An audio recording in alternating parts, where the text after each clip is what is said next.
Bonjour, Monsieur Clément Roy. Bonjour. Vous êtes un diacre permanent au service de l'archidiocèse de Rimouski depuis 13 ans. Vous êtes actuellement l'animateur spirituel du mouvement Foi et Lumière. Vous avez travaillé pendant longtemps avec M. Gilles Tanguay à l'Arbre de Vie. Cet organisme qui aide les personnes dans la précarité à faire un passage vers une vie meilleure, à briser l'isolement et à répondre à leurs besoins de première nécessité. Votre engagement dans l'Église et dans la société vous a permis de rencontrer, d'aider, d'encourager beaucoup de gens. En se basant sur votre riche expérience, quel message d'espoir pourriez-vous adresser à notre société, à notre monde d'aujourd'hui?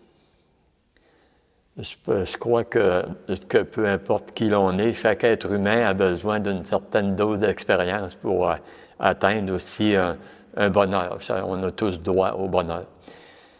Qu'il s'agisse de l'arbre de vie, on vient en aide à des personnes qui sont démunies, qui ont des problèmes de société de toutes sortes. C'est des personnes aussi qui peuvent être marginalisées, qui ont parfois des difficultés à s'adapter dans la société. Pour ce qui est de Foi et Lumière, c'est des personnes qui ont un handicap ou une déficience. C'est des personnes aussi qui ont besoin de s'intégrer à la société, qui ont besoin des autres. On a besoin d'espérance, mais on a aussi le devoir d'être porteur d'espérance. Être porteur d'espérance, c'est l'affaire de chaque être humain. Et quand on a un ministère diaconal ou qu'on soit prêtre, on se doit d'être porteur d'espérance. Et pour apporter de l'espérance, c'est sûr qu'avec un ministère comme le mien, on a aussi la foi puis la charité qui peut nous aider. Mais c'est aussi un devoir de chaque être humain de le faire. Être porteur d'espérance, ça a deux choses. On est porteur d'espérance, mais en même temps, on en reçoit de l'espérance. Quand j'ai commencé mon ministère, je croyais que je pourrais apporter, parce que c'est des personnes qui me touchent personnellement. L'Arbre de Vie puis Foi et Lumière, c'est deux organismes qui ont marqué ma vie.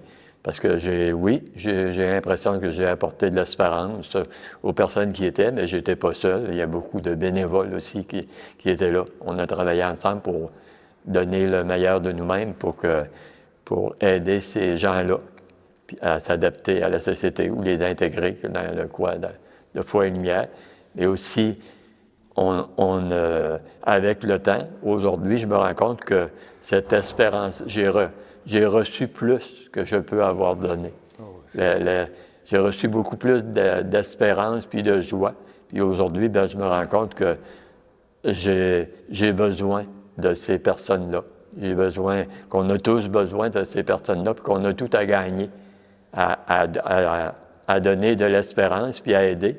Parce que il y a toujours un retour. Puis ce retour-là, il est beaucoup plus grand que ce qu'on va donner. Oh, c'est beau ça.